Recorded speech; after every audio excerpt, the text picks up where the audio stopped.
Sex is a great barometer of how well a relationship is doing because it requires you to feel seen, heard, and understood, to want to pursue it and to open up to it.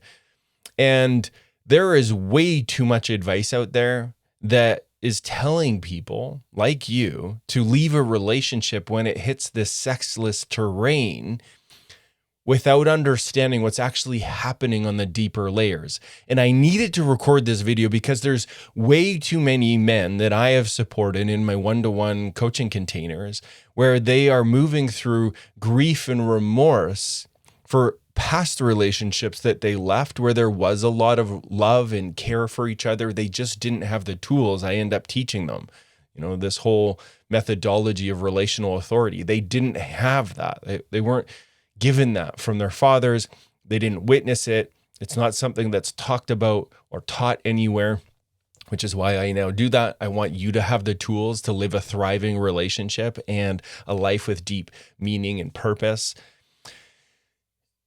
A sexless marriage is just information on what's actually happening between the connection of you two. And in this video, I want to make sure that you have practical tools that you can practice outside of this video that can reignite the connection between you and your partner if you are finding yourself typing in the YouTube search bar, a sexless marriage. You don't have to leave. There's too many people out there, too much content that says, cut your losses, screw her, and leave. Okay, yeah. And you might end up leaving with the same learnings, the same lessons that you're going to figure out in the next relationship. But now you've wasted all these years. You've let go of a relationship that really did have the right ingredients. You just didn't have the proper tools. And then there you are again in the same humbling learnings. I want to save you from that because I was that guy.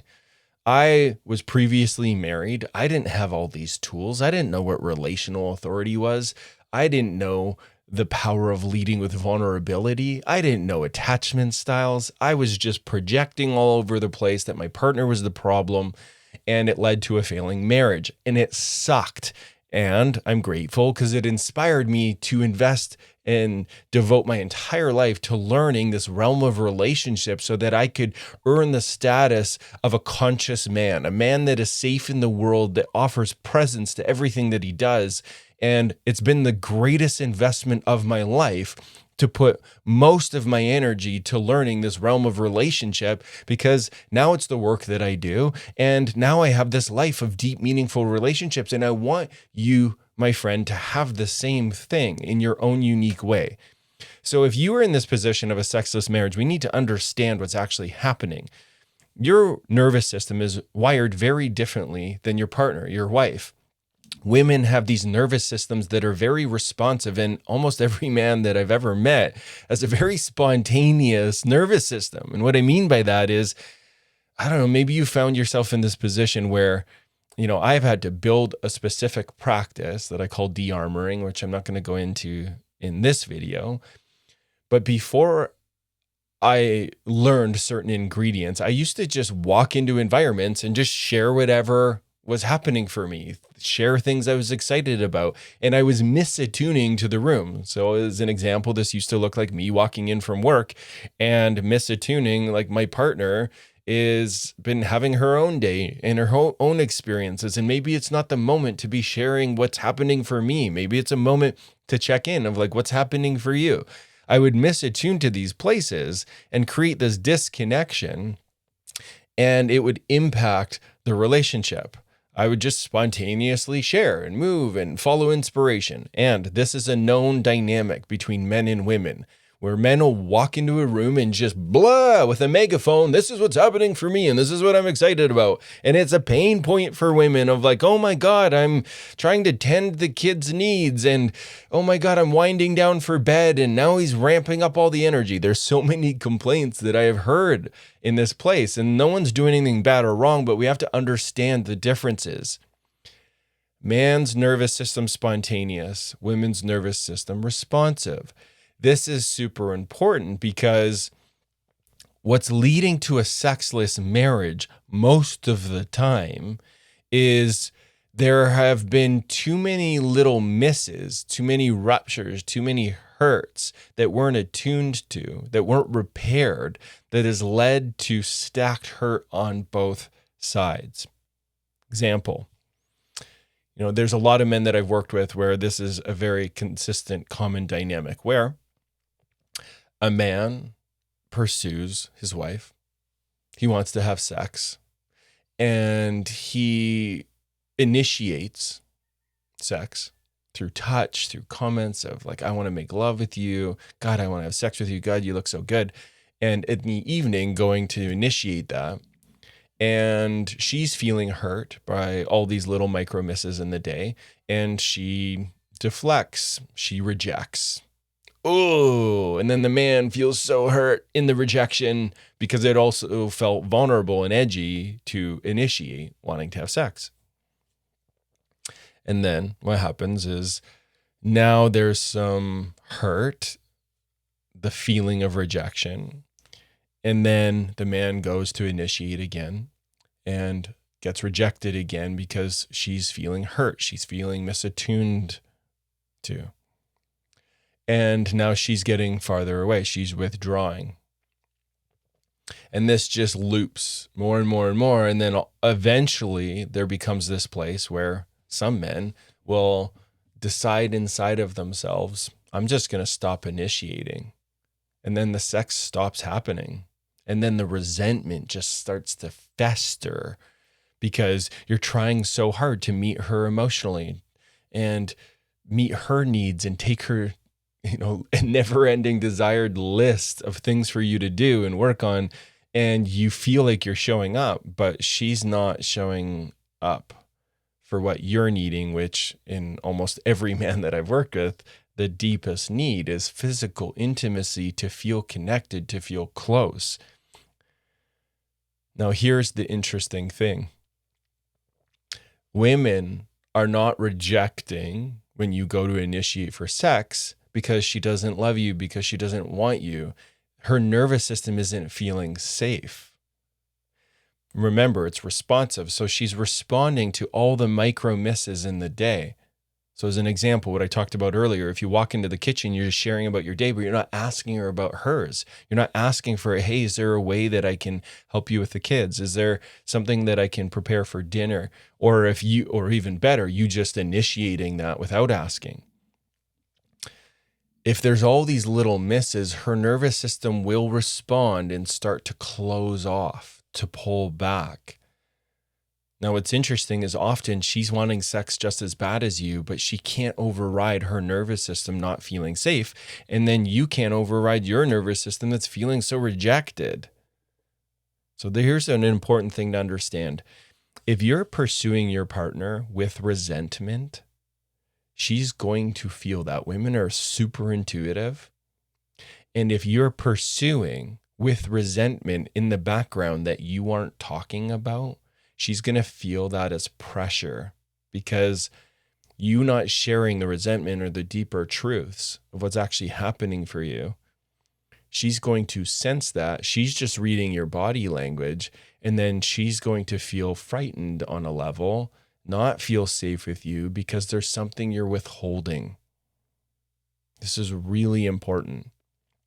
One of the most important things to start to do and practice with a partner is sharing the vulnerable truths, not shaming, criticizing, or blaming, but sharing what's actually going on the deeper levels. You'll actually be surprised in how it's received because she's feeling it anyways. But if you're not talking about it, if you're not exposing it, she'll just keep self-protecting because she's feeling your self-protection. It's really confusing for a woman's nervous system for her nervous system, if you're pursuing, but there's a part of you that's kind of pissed at her. That's really uncomfortable. It puts her in what's called a double bind because she wants to meet you, but there's something that you're harboring that's a bit frightening. The anger, the frustration. And so I want to give you something that you can do about this. When I figured this out, the game changed. When I teach this to my clients that I work with in my one-to-one containers, the voice messages that I get back on the celebrations, on the wins, on the new experiences are just so enjoyable to listen to. Often men are completely surprised in what happens. One of the ingredients, and I want you to write notes here, because there are 3 things her body needs to open up. And they are presence, safety, and touch with no agenda. So when I'm talking about presence, what I'm talking about here is when you're in the room with her, you aren't on your phone, you're not thinking about work, you have created the capacity to drop all of that and to be with her, making eye contact, putting your hand on her, looking at her, offering her hugs, asking how she's doing. That's the presence. Hey, what are you feeling? Excuse me. A woman loves that question. Hey, what are you feeling in there? Let me know. I want to get to know your world. And if that's hard to hold space for what ends up coming after that question, just imagine a big emotional bucket in front of you and just imagine all that energy going into the bucket. You don't have to fix it. You don't have to solve it. You don't have to change anything. Just let her get it out, because your presence is what's nourishing for her. It helps her feel safe. It's what lets her open up to her own experience. And if she can feel you present with her, smiling, giving some sort of relational feedback that you enjoy what she's sharing, some acknowledgement of, oh, that sounds really hard. When you give her that feedback, oh, she feels good. She'll start to open up even more. Now, the safety piece, safety is, this is such a big topic, but I'm going to touch some simple ones here. Safety is the tone of your voice when you speak. Are you making eye contact? Are there little passive aggressive comments that you're making in the day? If you are, nip those in the bud, because that leads to a feeling of unsafety. She needs to know that you're an ally. She needs to know that you have enough emotional ground and stability within yourself that you're offering over that stability to her. If she can feel you are a safe man because you're taking radical self-responsibility for your life and all of the areas that you are responsible for, and you're bringing that safety to her, she can settle. And I want you to know when I'm sharing this isn't another thing to do. It's not more pressure for you to put on yourself. It's just an awareness to expand into that. The safer you feel in your body, the safer she's going to feel in her body, because her hormonal swings are so much bigger than yours. And the reason she chose to be in life with you is she likes the way that you lead. She likes the way that she feels in your presence, especially when you first met, when you were confident, when you were able to lead and guide and initiate and plan dates. That's what she's looking for, is for you to guide her into the feeling of safety. And now the third piece that she needs to open up is touch with no agenda. If you do any of these, this is the most important one. Touch with no agenda. Too many women complain around men just moving towards touch when they want sex.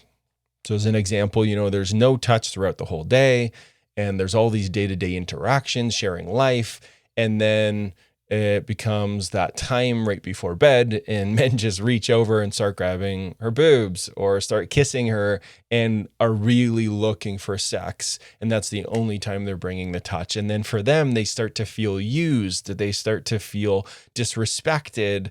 And then that's where, just to know if this has been happening, something to track for is women will often up their criticisms, shaming comments, because they're really, what's happening is they're feeling a little disrespected.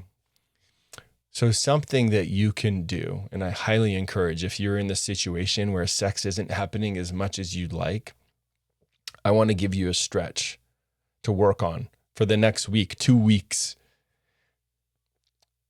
Have your days filled with relational deposits of touch that have no agenda. You are not expecting sex.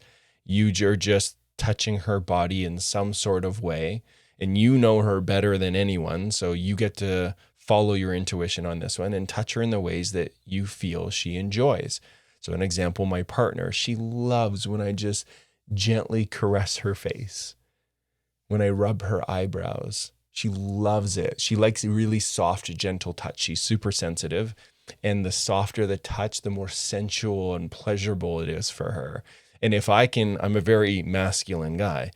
And if I can come into the room and contain my energy and guide it to a softness, she feels really seen. She feels understood, that when I do that, she knows I'm working at it because I'm very yang. I like to move fast and do a lot. She knows that I'm caring about her, that I understand her, and her body feels it. And then she starts to open. As an example, this happened earlier today. I walked into the house and our son had a big wave of emotions that she just held space for. And sometimes that's a lot for her. And sometimes there's not enough time in a day for her to just do self-care and be with her own energy because, well, we're parenting a 4.5-year-old. There's a lot of needs in the field. And so I'll just come in and, she was in the bathroom about to have a shower, and I just walked in and I'm like, hey, how are you doing? And there's a big sigh, like, ah. And I just walked up to her and I just started rubbing her face. And then when she got up, I just held her against my body and I pulled her in and I just gave her just a comforting hug. I'm like, hey, I'm here. You're doing such a great job. And then she just, thank you. And then I rubbed her back. Super simple. Took about 30 seconds, it was probably 2 minutes because I held on to it. But sometimes it only takes 30 seconds. Sometimes it only takes a minute. This was 2 minutes of my day.